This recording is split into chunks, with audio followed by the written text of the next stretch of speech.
The rise and fall of the dos Santos family of Angola. José Eduardo dos Santos, Angola's second president, who ruled the mineral-rich state for almost 4 decades, died at the age of 79. He died in Spain, where he was treated after suffering a cardiac arrest.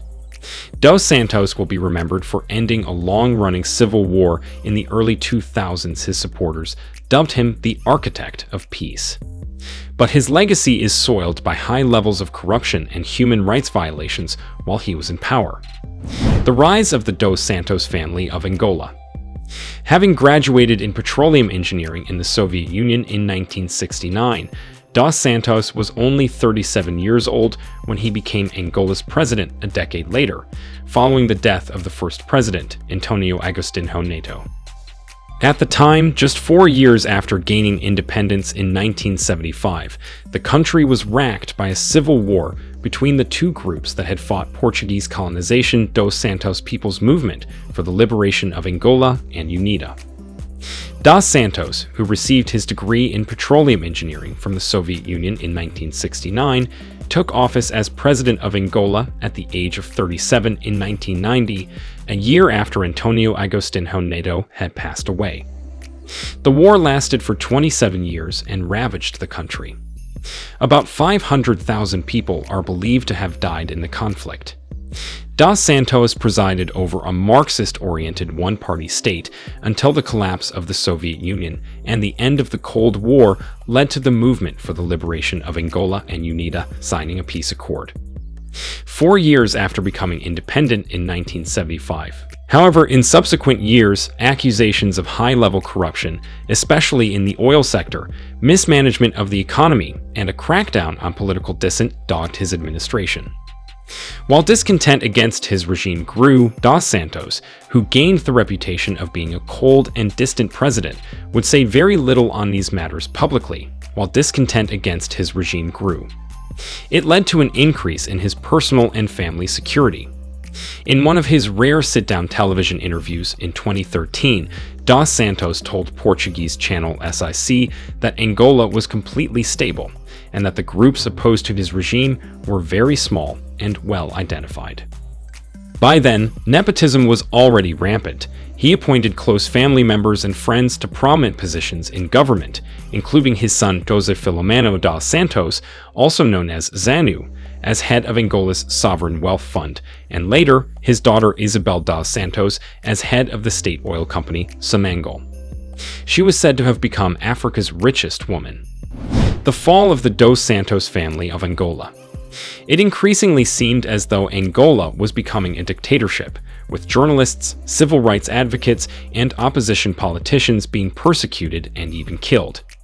The arrest of 17 activists who were charged with crimes of rebellion and conspiring to overthrow the government was one of the cases that gained international notoriety and undoubtedly had an impact on Dos Santos' legacy.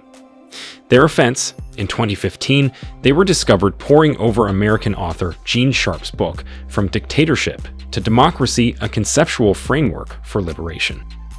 Dos Santos' resignation in 2017, 38 years after taking the oath of office, surprised many Angolans. João Lourenço, his former defense minister, was selected as his replacement. Dos Santos also left his position as the People's Movement for the Liberation of Angola leader a year later. In his final speech to the gathering, he acknowledged that he had made mistakes while in power. He told the audience, "Mistakes are an essential component of the improvement process, so it is said that we learn from mistakes."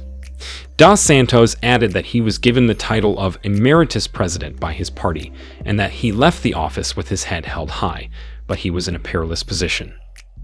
João Lourenço's first year in office, it already became apparent that Lourenço was serious about fighting Angola's vulnerability towards personality cults, discrimination, and corruption. He swiftly replaced several provincial governors, ministers, and senior officials, as well as positions in state enterprises, which were largely filled by close family members of his predecessor.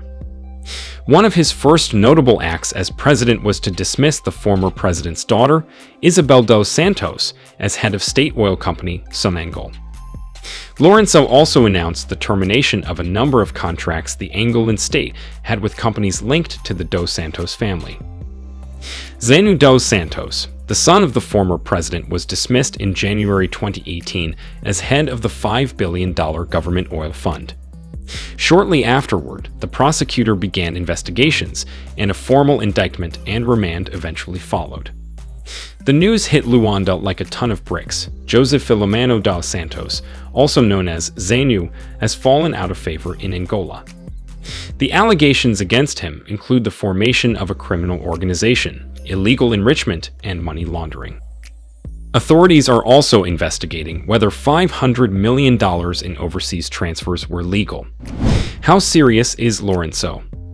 In Angola, the president is almost on the same level as an emperor.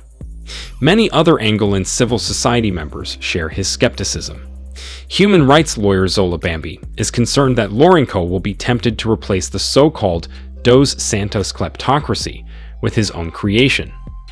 In the 90s, during the Second Party Congress, the issue of corruption was put on the agenda of the People's Movement for the Liberation of Angola Party, which was then under the leadership of Dos Santos, says Salambe.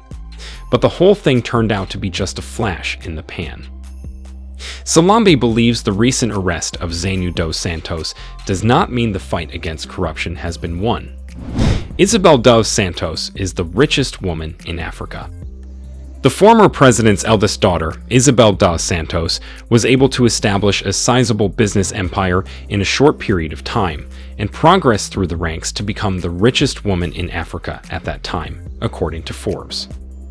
She owns shares in hundreds of businesses across a wide range of industries, including telecommunications, the diamond industry, tourism, real estate, and businesses in Angola, Portugal, and a number of other nations. Isabel dos Santos was fired from her position as Sunangol's chairwoman soon after her father left his position in office by Lourenço.